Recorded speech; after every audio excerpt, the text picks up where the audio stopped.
श्यामनगर मोहल्ले में हर शाम की तरह आज भी चाय की दुकान पर बुजुर्गों की महफिल जमी थी। गली के नुक्कड़ पर चाय वाले की दुकान थी जो मोहल्ले की चर्चाओं का अड्डा था। अरे भाई, इस बार का महाकुंभ ऐतिहासिक होगा। सुना है लाखों श्रद्धालु पहुंच रहे हैं और क्या भव्य नजारा होगा प्रयागराज में संगम तट का। इतना सुनते ही चौपाल पर बैठे युवाओं में हलचल मच गई। रवि जो हमेशा नई योजनाएं बनाने में आगे रहता था, वो बोला, अंकल क्यों ना हम पूरा मोहल्ला मिलकर इस बार महाकुंभ जाएं? एक साथ बस बुक करेंगे, रहने खाने पीने का इंतजाम करेंगे और संगम स्नान का पुण्य भी मिलेगा। वाह, बढ़िया आइडिया है रवि बेटा। तभी शकुंतला काकी जो पास ही सब्जी खरीद रही थी उत्सुकता से बोली, अगर जाने की योजना बन ही रही है तो हमें भी जोड़ लो, महिलाएं भी कुंभ स्नान कर आएंगी। शकुंतला काकी की बात सुनकर वहां से गुजर रही 2-3 औरतों ने भी वही बात कही। धीरे धीरे पूरे मोहल्ले में चर्चा फैल गई। हर कोई इस यात्रा का हिस्सा बनना चाहता था। अभी सभी के मन में महाकुंभ की छवि उभरने लगी। मोहल्ले का यह सफर केवल एक यात्रा नहीं बल्कि सामूहिक भक्ति और एकता का उत्सव बनने वाला था। तो फिर पक्की बात, चलो सब मोहल्ले वाले मंदिर के चौक पर इकट्ठा हो जाएंगे, वहाँ इस यात्रा की पूरी योजना बनाएंगे। श्यामनगर मोहल्ले में महाकुंभ यात्रा को लेकर जबरदस्त जोश था, लेकिन जितनी बड़ी यात्रा उतनी ही बड़ी तैयारी भी जरूरी थी। इसलिए मंदिर चौक पर बैठक हुई और सभी को अलग अलग जिम्मेदारियां बांटी गई। रवि और उसके दोस्त जो मोहल्ले के युवा थे, उन्हें बसों की बुकिंग और यात्रा की प्लानिंग की जिम्मेदारी दी गई।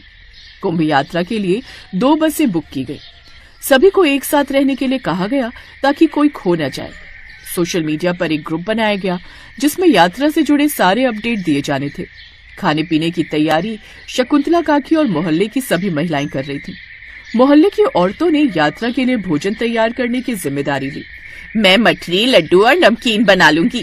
ठीक है, मैं पराठे बना लूंगी। बहू को बोलूंगी वो साथ में पूरी कचौड़ी भी बना लेगी। मेरे पास थोड़े एक्स्ट्रा टिफिन है जिनमें हम खाना पैक कर सकते हैं। मम्मी जी, हम डिस्पोजेबल प्लेट्स, कटोरी, चम्मच वगैरह भी रख लेंगे। इधर औरतों की चर्चा चल रही थी, उधर बुजुर्ग भी दूसरे कामों में लगे हुए थे।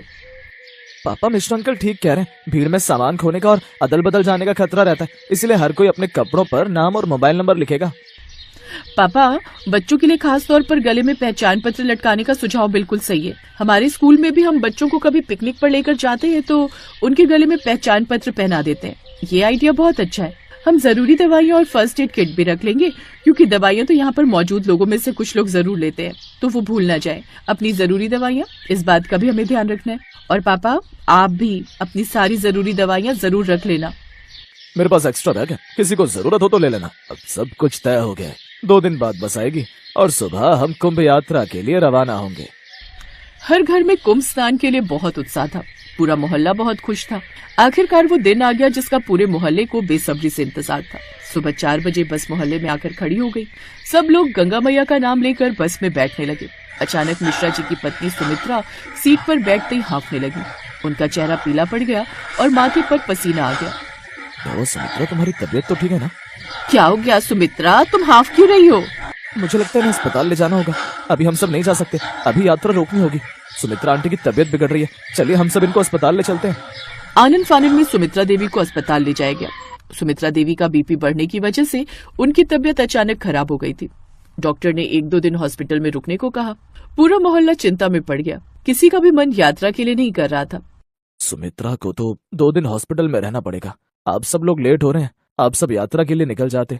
देखो भाई, यात्रा अपनी जगह है, लेकिन हम किसी एक को तकलीफ में छोड़कर नहीं जा सकते। जब जाएंगे तो सब साथ जाएंगे, लेकिन सारे पैसे भरे हुए हैं, बस बुक की हुई है, बहुत पैसे खराब हो जाएंगे। सबने सामान बना रखा है, खाने पीने का पूरी तैयारी है। देखिए भाई साहब, हमारा श्यामनगर मोहल्ला अलग अलग परिवारों का नहीं है। यहाँ हम सब एक ही परिवार हैं।